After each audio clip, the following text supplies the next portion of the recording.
Good morning. So this is different. I was invited to step out from behind the piano and speak to you a little bit this morning about the work that the Chancel Choir and I have been doing over these last several months. Between Advent and Easter, roughly, we collaborated together to produce 6 remote recordings as a choir. And this morning I just want to take a few minutes and share with you a little bit about what that process looked like, from rehearsing to recording to producing the final product. So we can go to the first slide, if you would, and we'll take a look at how we've been rehearsing as a group. As with so many facets of our daily lives, we moved on to Zoom. And so every Thursday night, we're meeting for about an hour and a half. And this is a screenshot from my camera last week. Look at those smiles. And my eyes are closed, as every photo I take is. And then if we go to the next slide, this is a photo taken of my studio space. I have carved out exactly 10% of my little Brooklyn apartment to accommodate a recording studio. And it's an all-digital setup, so there's no acoustic instruments in there. I mean, there's the guitar on the wall, but for the choir's purposes and for my teaching purposes, it's all electronic. And basically, I have a microphone and my digital piano routing through a few pieces of hardware, but they arrive at my computer and then transmit across the internet through Zoom to our choir's homes. Now, I don't think everyone knows this about me, but in addition to being the music director here and to working in theater in the city, I am also an adjunct professor of music at the Marymount Manhattan of College. I teach freshman theory, music theory to incoming freshmen, and I also play for 3 of our performance classes. And over the year, because we've been online since everything locked down last year, I've learned quite a bit about what's possible on Zoom when it comes to making music with each other and what the limitations are. I've also gotten quite comfortable with making recordings from my home studio. I keep a spreadsheet to stay organized, and at last count, I'm about 350 tracks in over the last 14 months, which is like more than I've done in my entire life before that. It still doesn't make sense to me. So the biggest obstacle in our way when it comes to making music live over Zoom is something called latency. If you and I were in a Zoom call together, there's a short delay from when I speak to when it arrives on your side. Of course, in conversation, we can tolerate it and it's not a big deal. But when it comes to making music together, it becomes an impediment of an entirely different issue. Musicians in a live setting can tolerate about 30 milliseconds of delay, which is about the time it would take for my voice to reach to the back of the sanctuary. And over Zoom, in one direction, best case scenario, there's about 500 milliseconds of delay. So obviously an order of magnitude greater than what we can really accommodate. And what this translates into, as much as it would be nice to just, I can play live and ask you to sing with me in tandem, you're going to hear my sound a half second after I play it, and then I'm going to hear your voice a half second after that. So on your end, you're like, oh, this is perfect. I'm in tune, I'm in time. On my end, you're an entire second behind me. Now, extrapolate that to however many choir members are present and varying internet speeds and connections, and I think you can understand why this becomes a really big issue. Now, so when it comes to rehearsing a new piece of music and learning our parts, the solution we've arrived at is a compromise that I like to call the Deaf Pianist, which maybe we've encountered before Zoom. But each week when we gather, we say hello to each other, we catch up on our week, and then when it's time to move into the vocal warm-up, I regrettably hit mute all. It feels sort of autocratic in a way that I'm not comfortable with yet. But I am the only voice that's going out. My piano and my microphone are heard by everybody, but I can't hear anybody singing back to me. And that accommodates for the delay issue that I mentioned earlier. Now, as we work through a new piece, I teach the melody and the harmony parts much in the same way that I would in a live rehearsal setting, but I can't rely on my ears for the feedback. Instead, I rely on our singers to sort of self-assess, raise their hand and say, hey, can we review the soprano part in measure 44, something like that. Personally, I think it has helped our singers become better judges of their own performance and sort of self-refereeing. But it's an entirely foreign experience to me. It's a very strange feeling still, because I've been trained to rely on my ears throughout my entire career to basically guide where our rehearsal's going to go and where I need to focus our energies. It still feels to me sometimes like I'm just sending my sound out into the void and there's nothing coming back. I feel like there's a tree falls joke in there somewhere. Now, in addition to these live rehearsals over Zoom, I then subsequently prepare rehearsal tracks, which has the piano accompaniment, and individual tracks that has the soprano part in piano, the alto part in piano, tenor in piano, bass in piano. So there's an additional resource that our singers can use throughout the week to internalize their part to a deeper level. Now, once folks have learned their music and we're ready to record, then it gets more complicated. More complicated. The crux of it all comes down to this. Everybody's going to sing and record their individual parts at home, send them to me, and then I mix them together in a way that gives the illusion of we have sung it all together in the first place and captured one recording. Now, before I get into the final step of what I'm doing at home with those recordings, I just want to underscore how wildly uncomfortable this is for our singers to do.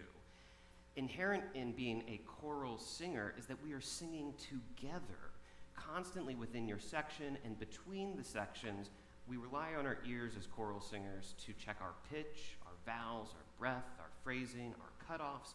All of it is relying on one another. It's really the magical part of choral singing, in the way that the sum of the parts becomes greater than the individual parts themselves. So without that, without having the other sections to sing, I mean, just try singing the alto part without a melody around you. It's a brain buster. But then you don't even have the other altos around you to sort of check and balance off one another. It's a really strange experience. But our singers have climbed this steep learning curve with great alacrity. I'm very proud of each of them. And I think even though we're still uncomfortable, we're very good at it now. So once they are done with that and they send me their recordings, I begin to put it all together. And if we move to the next slide, I'll give you a screenshot of the software that I'm using. This is something called Logic Pro X. I'm an Apple guy through and through. And as you can see here, there's some different color coding. The green things at the top are my piano accompaniment, and then each of the melody and harmony parts that I use for the rehearsal tracks. This song happened to use a drum set. That's the yellow track there. It's not live drums. It's a virtual instrument, but it's pretty good for what we're doing. And then all of the blue recordings there, and actually that's not even everything, those are our singers' recordings that they have sent to me. And that's what I spend most of my time working on.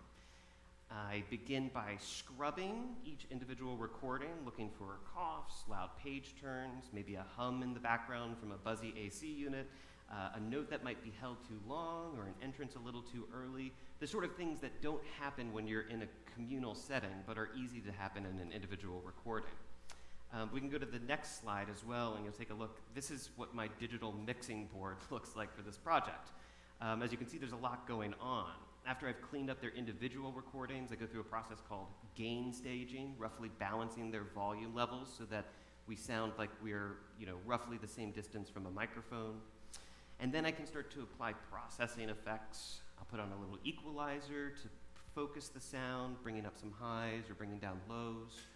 I'd use compression, which narrows the bandwidth of the loudest and softest moments in the song. There's reverb, which is a beautiful thing and a beautiful boon to a singer's voice, but it has the additional effect of giving the image that we were all in the same space. And then lastly, I do a little bit of stereo panning, maybe moving an alto out to the left channel or a soprano to the right. So in that space that the reverb creates, I spread out the voices, making it sound like we were, occupying a space together. Now, as you can imagine, there's no fast way to go about this. It takes time and attention, and I'm actually skipping over a couple of other things that I do on these tracks as well. But it gives you a little idea about what's happening under the hood that arrives at these final products. Now, throughout the process, I'm listening to the piece again and again and again, from my headphones to my studio monitors to the nicer speakers in the living room, which is only 5 feet away from my studio space. I'm just making little adjustments as I go to try and balance all of the different elements and make sure that it's not a muddy sound, that it's got clarity to it, and it sounds like we hear our singers that we normally hear live in service. And to give you, just to be frank with you, a year ago, I did not understand any of this. Despite my proximity to audio engineers, my sophomore roommate was an audio engineer at CCM, and working in recording studios and being a live musician, I still didn't have a grasp on much of this. Now, a year later, I feel like I have gotten better, but I still have a long way to go to be confident in my skills as an audio engineer.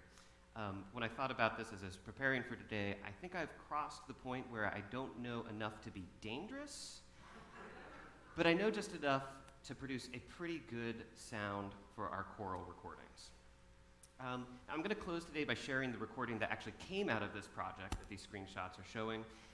From the 6 different pieces that we recorded together over these last several months, Huddled Masses by Shaina Taub was my personal favorite. It was by far the most ambitious venture that we took as a group, and I think it's also the one that I'm most proud of because the subject matter, the lyric here, is so poignant and so connected to the social activism that embodies our congregation. I'm also tremendously grateful to Hank, who supplied the images that go along with this presentation, and it really elevates the meaning of the lyrics for us. And just before I wrap up and before we hit play and get to enjoy this, I want to take a moment and express my profound gratitude to each of the singers who've invested their time, their energy, and their talents into making these possible.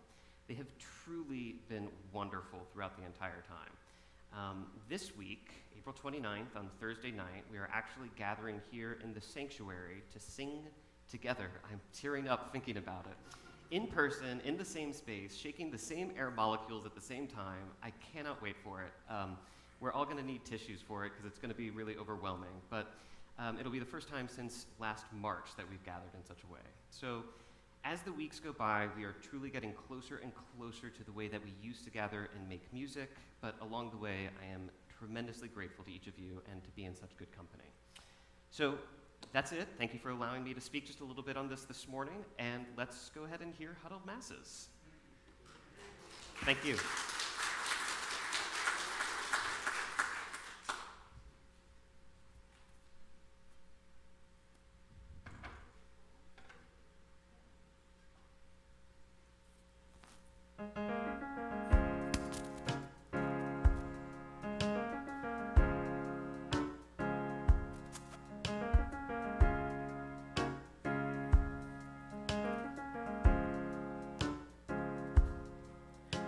There once was a little boy who dreamed of preaching the gospel truth. He lived in a country with an evil king who was killing all the youth. His family fled the country in search of freedom's flame. He was raised a refugee. Jesus was his name.